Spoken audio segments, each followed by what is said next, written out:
man maa ngi tudd Assane Dramé dëkk fii ci cité Adja Marème Diop tey naqar ak tiis la ñu am depuis démb mën nañ ne dañ ko fanaane parce que hier mën nañ ne vers 14h 15h lañ gis ne que suñ terrain bii nga xam ne que nekk na non seulement espace boo xam ne que suñu jeunesse bi nga xam ne ñoom ñoo nekk dëkk fii ci cité bi dans la cité Adja Marème Diop ak li wër goxu cité Adja Marème Diop yëpp mën nañ ne fii la ñuy foowusee ba ci benn école privée bi nga xam ne moo nekk suñ biir cité bi EPS si biir terrain bi lañ koy defee ñu gis ne que gars yi ñu ngi koy clôturer waa SICAP dañu bëgg accaparer terrain bi nga xam ne moom lañ fi dese comme espace te terrain bi bu rombee espace bi nga xam ne mooy côté foo ak mbégte bi nga xam ne suñu raq yi dañ ko fiy def am na beneen aspect boo xam ne dañ ko fi def muy aspect religieuse ak culturel li jëm suñ mbirum diine ak suñ mbirum cosaan xew-xew yooyu buñ ko amee ci terrain bii lañ koy defee bu loolu weesoo terrain bii nii bu nawet jotee daanaka day fees dell ak ndox ndaxte mën nañ ne 50% mën nañ ne juróom fukk pourcentage ndox yëpp ci gox bi fii lay wàcc dafay stagné wu fii te amoon na ay bataaxal yoo xam ne bindoon nañ ko jébal ko fu mel ni directeur général ki yor mbirum urbanisme ak brigade de l'environnement ak brigade ak direction protection civile yii mooy courrier yi nga xam ne déposé woon nañ ko fa te amaguñ ci retour démb daal la ñu xëy gis ne que waa SICAP dañoo reprendre seen chantier bi ñuy xamal ne suñ njiit yi nga xam ne muy son excellence Bassirou Diomaye Diakhar Faye son premier ministre Ousmane Sonko jubal jubante bi nga xam ne bi ñu woote cette population là dañoo bokk ci ñi ko xeex def ci lu nekk pour que loolu tey war a mën a am kon donc injustice maanaam lu dul yoon ak li nga xam ne lu dul dëgg duñ ko nangu ci seen régime kon donc ñu ngi leen di lancer un appel fort maanaam lii acte 2 la ndaxte acte 1 bi acte bu njëkk bi mooy voie administrative yi nga xam ne yoon may nañu ko te jaar nañ fa déclaration de presse bi pour alerter mooy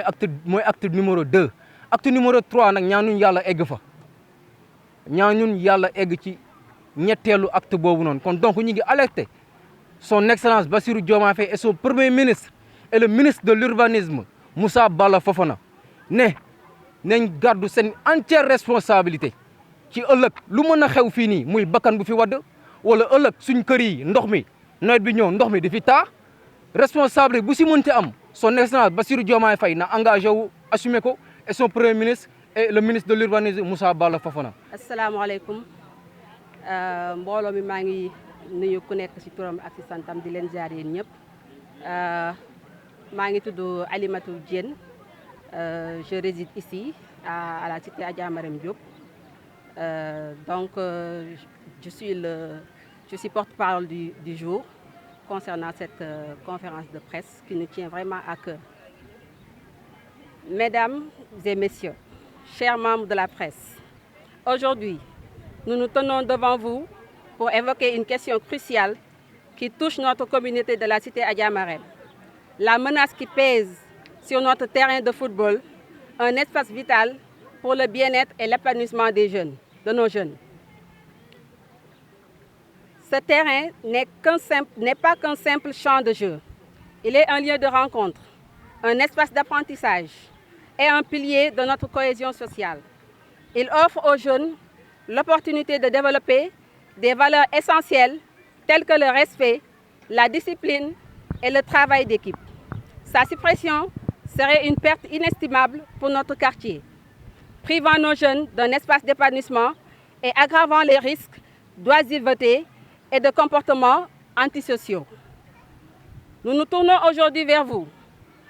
Monsieur le Président de la République, son Excellence Bassirou Diomaye Faye, ainsi que vers son Premier ministre Ousmane Sonko, le ministre de l'Urbanisme Bala Moussa Fofana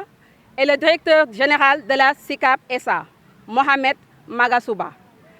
Nous vous appelons à prendre en considération l'importance de ce terrain pour notre communauté.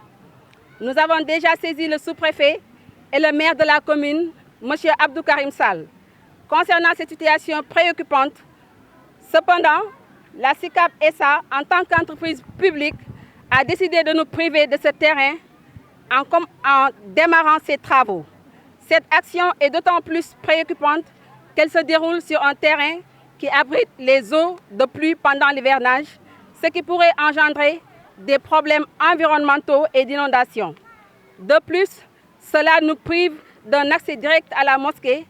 contraignant la population à faire le tour, ce qui compliquerait notre quotidien. Des travaux sur le dit terrain risquent de compromettre la sécurité et la fluidité du chemin principal qui mène vers notre cité ainsi que vers la mosquée. À noter que ce chemin est crucial pour l'accès des secours, notamment les sapeurs-pompiers en cas d'urgence. Une cité sans espace d'épanouissement des jeunes pourrait avoir pour conséquence une augmentation des cas de noyade, vu notre proximité avec la mer de Mbao. Une étude approfondie de l'impact environnemental de la construction de la SICAP sur notre espace vital, en tant qu'espace ouvert, le terrain joue un rôle écologique dans l'équilibre environnemental du quartier. Bétonisation excessive. La transformation du terrain en infrastructure renforcera les risques d'inondation et de surchauffe urbaine. Non-respect des besoins de la population, la suppression de cet espace représente un manque de considération